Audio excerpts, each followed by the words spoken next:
Bonjour à toutes et à tous, bienvenue, c'est Smart Impact, l'émission des entreprises à impact positif. Et voici le sommaire du jour. Mon invité, c'est Julien Perref-Genet, directeur général de Fertile, PME industrielle française qui propose des solutions écologiques pour le jardinage et l'horticulture. Dans le débat de ce Smart Impact, on va parler pollution lumineuse avec le premier congrès des réserves internationales de ciel étoilé qui s'est tenu dans le parc national des Pyrénées au sommet du pic du Midi.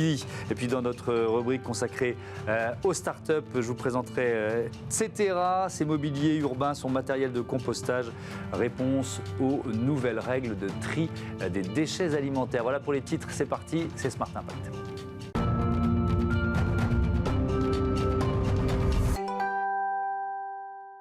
L'invité de Smart Impact, c'est donc Julien Perref-Genet. Bonjour. Bonjour Thomas Hugues. Bienvenue à vous. Vous êtes donc le directeur général de Fertile, PME industrielle française qui existe depuis 60 ans, c'est ça? Tout à fait. C'est quoi votre cœur de métier? Présentez-nous Fertile. C'est le Fertile Pot. D'accord.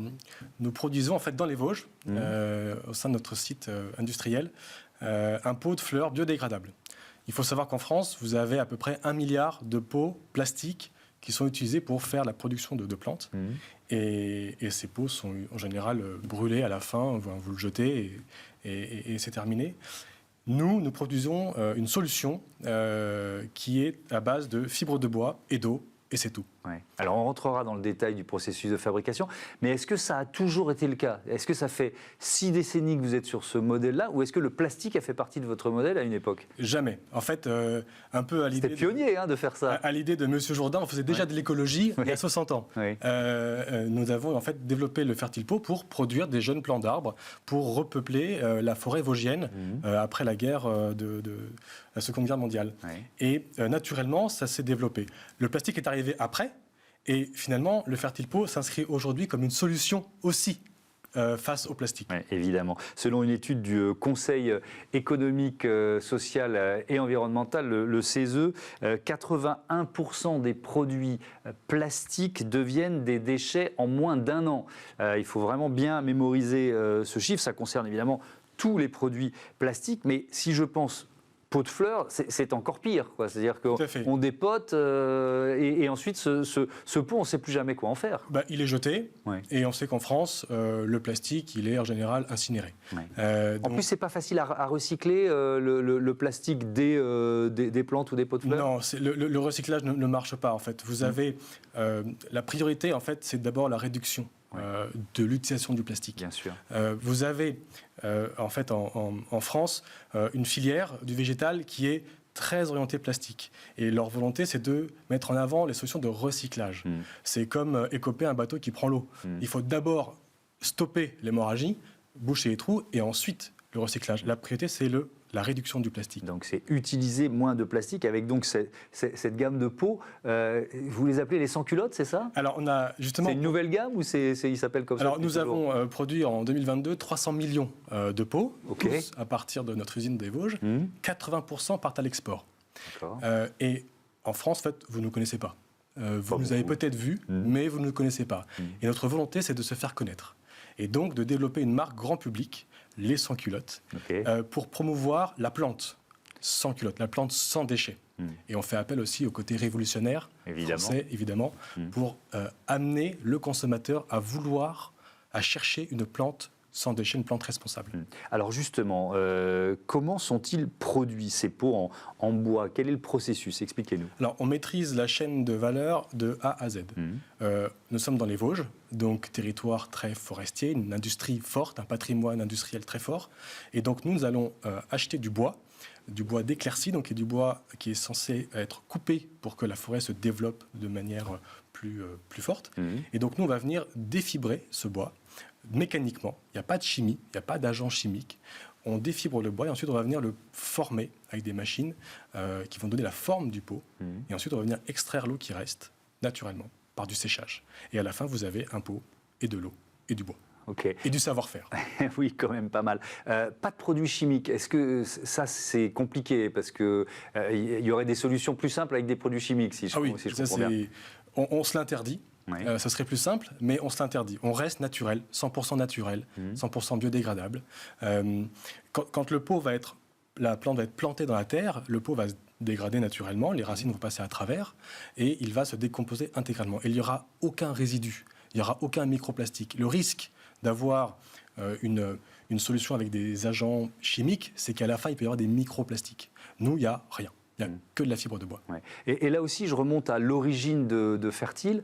Ce processus, c'est le même ou alors il a fallu évacuer les produits chimiques au fur et à mesure parce que c'était trop compliqué au début, je ne sais pas. Hein, mais Alors au début, il y avait une recette qui était avec de la fibre de bois et de la tourbe.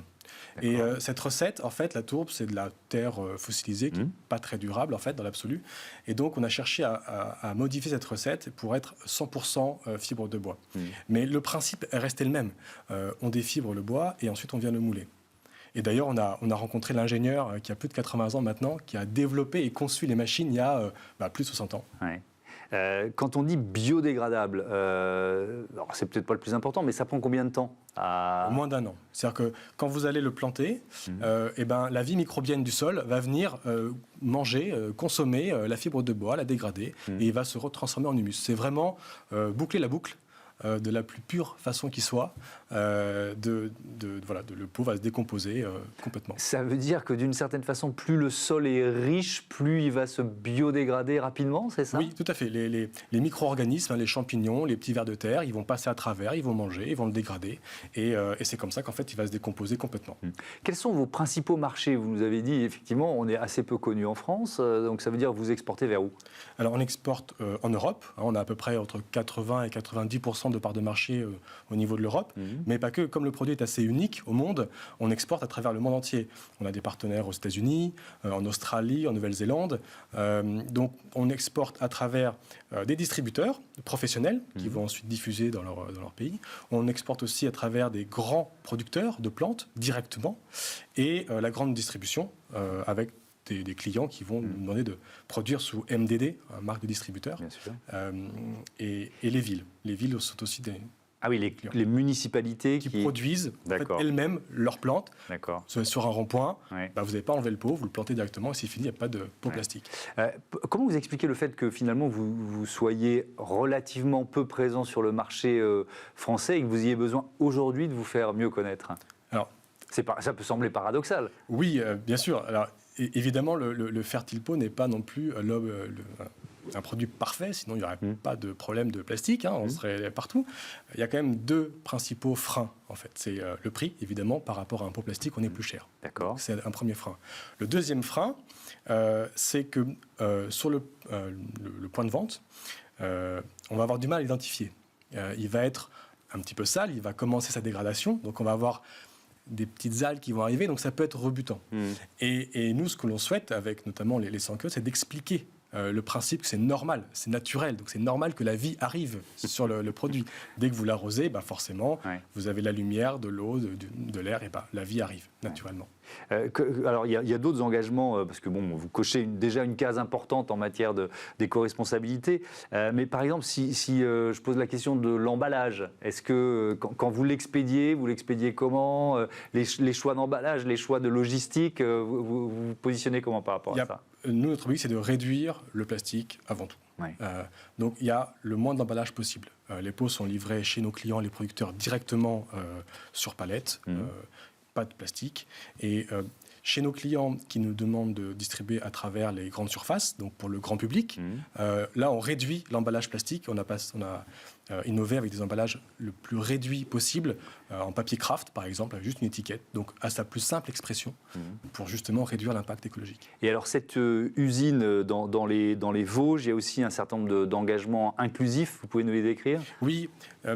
Comme on distribue à travers le monde entier, on a à un moment donné une très forte charge et on fait appel à tout l'écosystème vosgien, notamment des ESAT et des prisons, pour faire travailler les personnes qui sont en situation de handicap. On leur amène en fait du travail avec ce système de conditionnement en petits paquets, donc les mettre sous cartonnette, sous emballage, et du coup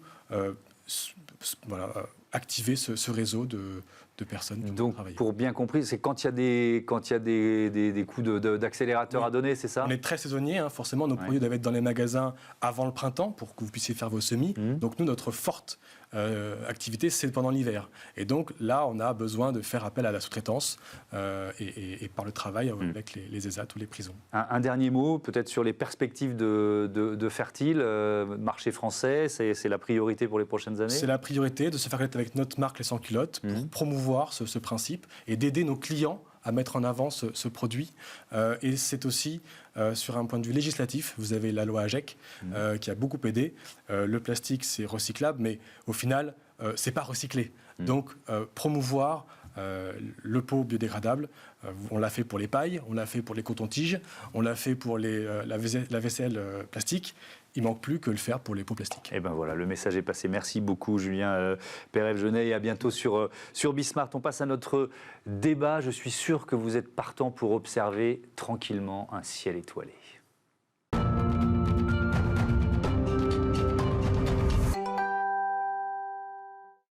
Comment lutter contre la pollution lumineuse? C'est le thème de notre débat avec Claire Fin. Bonjour. Bonjour. Bienvenue. Vous représentez l'Association nationale pour la protection du ciel et de l'environnement nocturne. Et puis avec nous en duplex, Héloïse Deutsch. Bonjour et bienvenue. Vous êtes chargée de mission éducation à l'environnement en charge de l'organisation du premier congrès des RIS, les réserves internationales de ciel étoilé. Avant d'en parler et d'expliquer ce que c'est, peut-être le constat, Claire Fin, on parle de quoi? C'est quoi la pollution lumineuse? La pollution lumineuse, c'est un excès de lumière artificielle la nuit. Et force est de constater que depuis plus de 20 ans, cette quantité de lumière a augmenté de façon exponentielle. À la NPCEN, on a noté pour le seul éclairage public plus de 94% de lumière émise en 20 ans, plus de 89% de nouveaux points d'éclairage public installés. Ça, c'est la France, ça? Ça, c'est la France. Oui.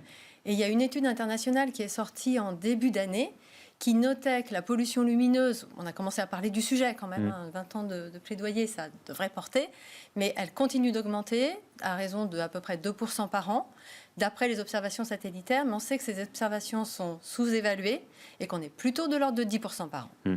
Héloïse Deutsch, quels sont les impacts de cette pollution lumineuse sur la faune, la flore, par exemple? Alors déjà, il faut savoir que la plupart des animaux sont partiellement ou totalement nocturnes. Donc ça représente 2/3 des invertébrés et à peu près 1/3 des vertébrés. Donc forcément, quand on apporte de la lumière artificielle dans cet environnement nocturne, ça va perturber les espèces au niveau de leur biologie, au niveau de leur déplacement, au niveau de leur physiologie également. Et ça, c'est pour les animaux. Et pour la faune, ça va les désynchroniser. C'est-à-dire que l'arbre va reconnaître la lumière artificielle comme la lumière du soleil et du coup va avoir des problématiques, notamment des feuilles qui tombent plus tard, des bourgeonnements qui arrivent plus tôt et éventuellement des apparitions de maladies parce que ça les fragilise et des désynchronisations avec des insectes pollinisateurs qui arrivent à maturité mais au moment où par exemple les fleurs des arbres sont déjà fanées. Donc on a un grand nombre d'impacts qui sont répertoriés. Alors c'est sûr que les études, elles sont émergentes, mais on en a de plus en plus. Et on a aussi le critère du type de lumière qui peut impacter différemment les espèces. Donc on a des espèces, par exemple, qui sont lucifuges, c'est-à-dire qui ne vont surtout pas supporter la lumière. C'est le cas d'une partie des chauves-souris notamment. Donc en fait, une rue avec des lampadaires, ça va constituer un barrage infranchissable pour certaines. Donc elles ne vont pas pouvoir se déplacer pour aller se reproduire, pour aller rechercher de la nourriture, rechercher un partenaire. Donc du coup, ça va les cantonner dans un espace réduit. Alors, on va revenir vers vous un peu plus tard pour parler des RIS, Héloïse Deutsch, mais Claire Fin, on a bien compris qu'il y avait des impacts. On aurait pu en détailler beaucoup d'autres qui sont assez vastes, en fait. Je vais poser une question totalement cynique. En quoi ça nous concerne? Moi, je sais pourquoi c'est important, parce que, évidemment, on est dépendant de la bonne santé de la faune et de la flore, mais on pourrait dire, bah oui, bon, d'accord, si 3 chauves-souris ne peuvent pas traverser une nationale ou un village, qu'est-ce que ça change? En fait, la pollution lumineuse a des incidences sur la biodiversité qui ont été très bien présentées, mais aussi sur la santé, humaine. Ouais. Typiquement, ça modifie les rythmes, ce qu'on appelle les rythmes circadiens. Comme tout être vivant, on a besoin d'une alternance du jour et de la nuit. Et changer le rythme circadien a un impact sur la production d'hormones. Ça va augmenter le stress, ça va proposer des problèmes de sommeil. Il y a des tas de choses qui sont à l'étude actuellement. Il y a aussi certains types de lumière, et l'ANSES l'a indiqué en 2010, renouvelé en 2019, qui ont une incidence sur la vision, notamment des personnes âgées, des jeunes enfants quand ce sont des LED. Donc ça, c'est avéré. Et puis, vous rajoutez, il y a des conséquences qui sont aussi économiques et de consommation énergétique, parce que plus on met de lumière, plus on consomme. Alors, même chose, on va nous dire, avec les LED, on consomme moins. Oui. Mais comment on met plus de points lumineux? Bon, on consomme toujours autant. D'accord. Donc, finalement, on a des effets qui sont pluriels. Quelles sont les solutions? Parce qu'il y a des villes qui ont commencé à s'emparer de la question. C'est des solutions de bon sens qu'on peut mettre en œuvre? Les premières solutions sont toujours des solutions de bon sens. Il faut se poser la question de l'usage de la lumière. C'est quelque chose que l'on a arrêté de se poser. C'est une question qu'on a arrêté de se poser. On se pose beaucoup de questions. Enfin, on a beaucoup réfléchi sur l'apport qu'avait la lumière pour notre quotidien. On ne s'est pas posé la question de l'obscurité. Mais l'obscurité, on en a besoin. Et parfois, on n'a pas besoin d'éclairer. Donc en fait, l'idée est de revenir à des pratiques qui sont en accord avec les usages. Donc c'est quoi? C'est des capteurs qui permettent d'allumer une rue seulement quand il y a quelqu'un Si vous êtes sur des communes où vous avez très très peu de mouvement la nuit, ce que font les communes, elles éteignent entre 23h et 5h du matin. L'éclairage public est là pour sécuriser les déplacements. S'il n'y a pas de déplacement, vous n'avez pas besoin du même niveau d'éclairage. Bien sûr. Après, il y a des tas vous pouvez avoir des systèmes plus sophistiqués, mais ce n'est pas la première des mesures, parce que vous savez que en fonction du rythme des habitants ou dans certains quartiers, il va y avoir besoin de sécuriser des déplacements. Mais ce n'est pas l'intégralité de la nuit. C'est pas tous les quartiers, c'est pas l'intégralité de la nuit. Il faut. Est-ce qu'il y a se poser la question de l'usage. Oui. Est-ce qu'il y a des fausses bonnes idées ou des fausses bonnes mesures? Alors la fausse bonne idée qui est très très répandue en ce moment, notamment au niveau des communes, c'est de remplacer l'intégralité de l'éclairage par des LED. D'accord. Tout simplement parce qu'ils vont effectivement avoir un impact, on va dire, sur la facture d'électricité. Ce sont des systèmes électroniques d'éclairage qui consomment beaucoup moins.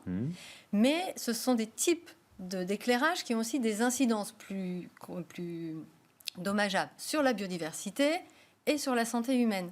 Donc, où vous gagnez sur un plan, vous perdez sur les deux autres. Donc, en fait, il faut arriver à trouver un bon équilibre. C'est-à-dire que des éclairages à LED sont intéressants à certains endroits pour certains usages, mais pas forcément partout et comme principe général.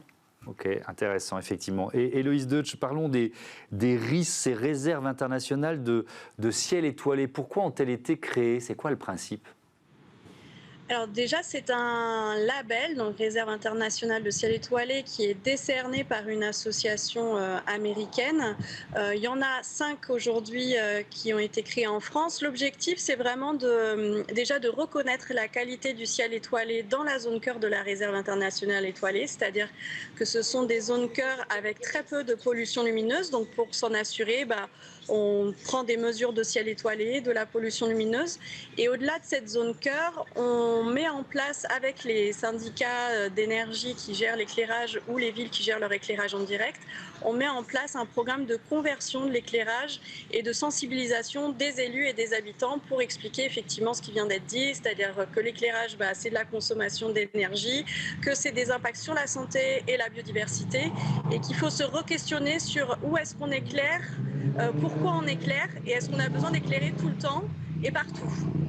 Voilà, donc ça c'est le principe de base et aujourd'hui ça donne une dynamique territoriale très importante et on se rend compte même que agir sur la pollution lumineuse et préserver le ciel étoilé, ça peut amener des retombées économiques, c'est-à-dire que derrière on a une économie du tourisme qui se met en place en proposant une expérience nuit, c'est-à-dire finalement vous connaissez telle réserve ou tel parc le jour, découvrez-le la nuit en fait. Et c'est des choses qu'on a peu l'habitude de faire, par exemple passer une nuit à la Belle Étoile ou ne serait-ce que se balader et puis regarder, observer le ciel étoilé. Aujourd'hui, il faut savoir que 80% de la population mondiale vit sous un ciel pollué et qu'il y a un tiers de la population qui ne peut plus voir la Voie lactée. Donc c'est même les jeunes générations qu'on coupe complètement de ce patrimoine qui est universel et c'est aussi une façon de nous couper une fois de plus de la nature. Donc ne serait-ce que faire l'effort de sortir la nuit et d'être sous un ciel qui est préservé comme celui des réserves, c'est déjà un pas pour se reconnecter à la nature. Alors moi j'avais, pardon de vous interrompre, ces réserves internationales, j'en avais 4, moi Pic du Midi, Cévennes, Alpes Azur, Mercantour et Mille Vaches. Donc il m'en manque une, vous avez bien dit 5. Oui, la petite dernière qui a été annoncée la semaine dernière, c'est celle du Vercors. Donc elle est toute nouvelle. C'est une info de première main. Donc on est 5 aujourd'hui. Et du coup, l'idée justement du congrès qui a lieu la semaine dernière, c'était la première fois qu'on se rencontrait officiellement. On a eu des échanges chacun de notre côté, mais là, c'était vraiment une rencontre fédératrice pour échanger sur ce qu'on a mis en place, pour échanger aussi sur ce qu'on veut pour les réserves pour les prochaines années, qu'est-ce qu'on peut mener en commun, qu'est-ce qu'on peut mutualiser et être force de proposition aussi. On est des territoires d'expérimentation sur la technique des conversions d'éclairage, sur les études qui sont menées sur l'impact de la lumière sur la biodiversité, sur les actions qu'on peut mettre en place sur la sensibilisation. Donc tout ça, c'est des actions innovantes qu'on met en place parce qu'il y a une dynamique spécifique sur les réserves. Et donc du coup, l'idée, c'est comment on mutualise et comment aussi on la transmet à d'autres territoires qui ne sont pas forcément risques, mais qui peuvent avoir envie de mettre en place une politique de réduction de la pollution. S'inspirer de ce que vous avez pu faire. Est-ce qu'il y a, là on parle d'un label, est-ce qu'il y a d'autres labels qui existent, notamment pour les villes et les villages ? Alors la NPCEN a lancé un label en 2009 qui s'appelle Villes et villages étoilés. Donc, tout le monde connaît les villes et villages fleuris. Bien sûr. Maintenant, vous ferez attention quand vous rentrez dans certaines communes, vous avez des panneaux avec des villes et villages étoilés de 1 à 5 étoiles. Ce label vient récompenser des communes qui font des efforts en matière de préservation de leur ciel étoilé et de lutte contre les pollutions lumineuses et nuisances lumineuses. C'est pas réservé aux villages, aux zones rurales, ce label ? Pas du tout. La plus grande ville qui ait eu 1 étoile, pour le moment, c'est Strasbourg. Donc, on n'est pas dans la dimension du village. Oui. Et ce label concerne 722 communes actuellement en France. Ça constitue une sorte de trame étoilée. Donc voilà, on se dit qu'avec ça, on peut retrouver un ciel étoilé, pas uniquement dans des milieux protégés, préservés, mais que tous les Français ont la possibilité de renouer avec cette observation. Oui. Est-ce que c'est en train de devenir, je reprends ce que disait Héloïse Deutsch, est-ce que ça peut devenir un argument touristique ? Ça peut devenir un argument touristique. Ça ne l'est pas encore tout à fait, mais ça peut le devenir. Ça l'est. Moi, on l'a vu. Je l'ai vu sur des dépliants touristiques de certaines régions où on vous dit allez découvrir telle et telle commune. Allez-y le soir et vous observerez le ciel. C'est une demande des touristes de plus en plus ? Alors, je ne sais pas si c'est une demande des touristes. En tout cas, une chose est certaine, c'est que les Français sont de plus en plus sensibles à la question et tout à fait à l'écoute et en attente d'actions contre ce type de pollution. Un sondage qu'on a réalisé il y a 1 an avec OpinionWay montrait que 70% des Français trouvaient qu'il n'y avait pas assez d'actions menées contre la pollution lumineuse et 94% attendent des mesures de réduction de la durée d'éclairement, notamment des éclairages privés. Et 92% pour les éclairages publics. Il y a une dizaine d'années, on était à 48%. Donc il y a une vraie prise de conscience. On est sur la bonne voie. Merci beaucoup. Merci à vous deux et à bientôt sur Bismart. On passe à notre rubrique Start-up tout de suite.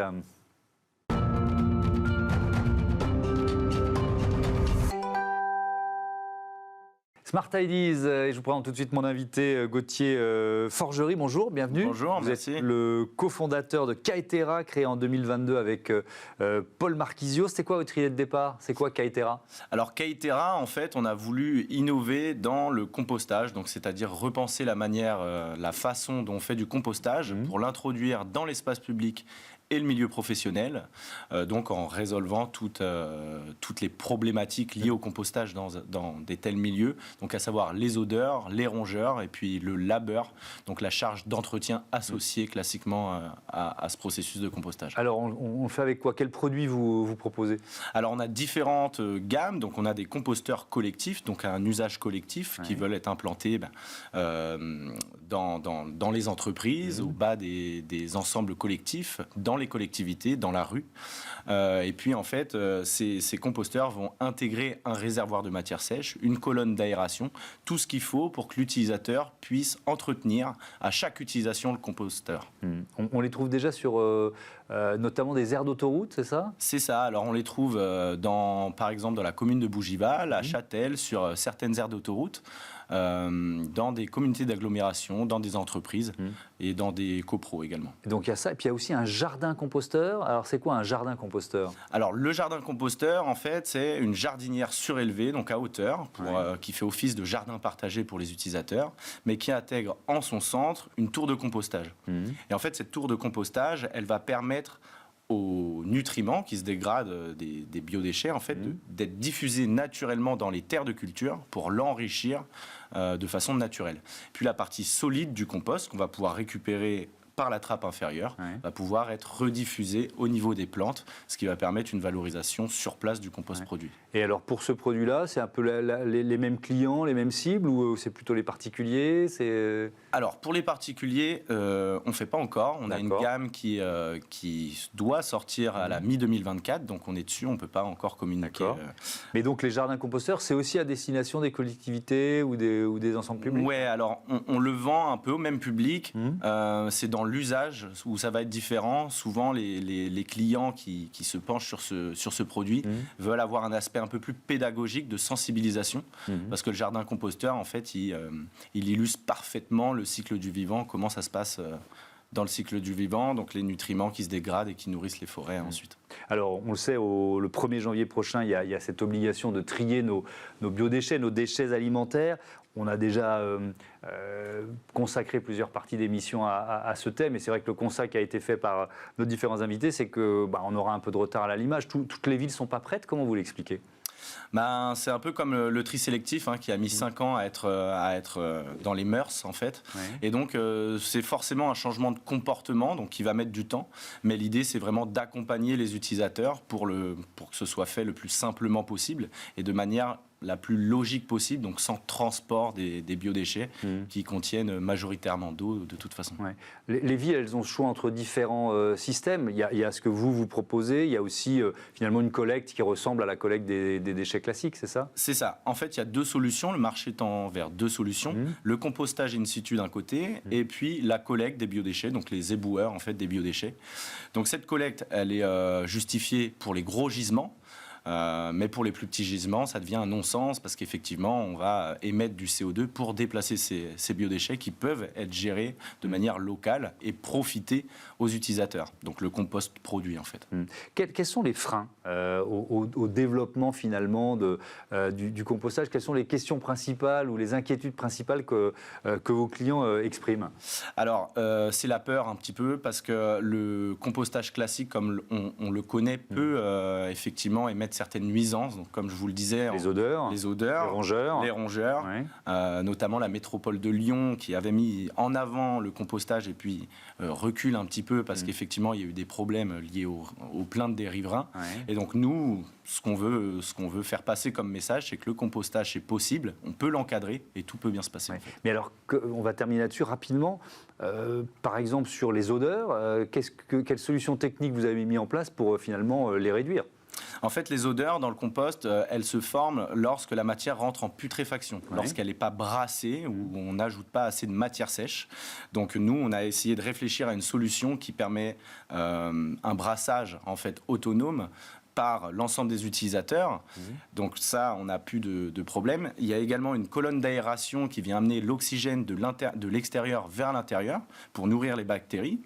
Et puis la matière sèche est stockée effectivement juste à côté du point d'apport des biodéchets. Et donc de manière intuitive, on observe chez nos clients que le comportement est plutôt bien respecté et qu'ils ajoutent assez de matière sèche. Merci beaucoup Gauthier Forgery et bon vent à Kythera. Voilà, c'est la fin de ce numéro de Smart Impact. Je voudrais remercier rapidement Marie Billat qui s'occupe dorénavant de la production et de la programmation. Bienvenue à toi Marie, même si tu connais bien la maison. Alice Pitavi à la réalisation et Saïd Mamou au son. Salut!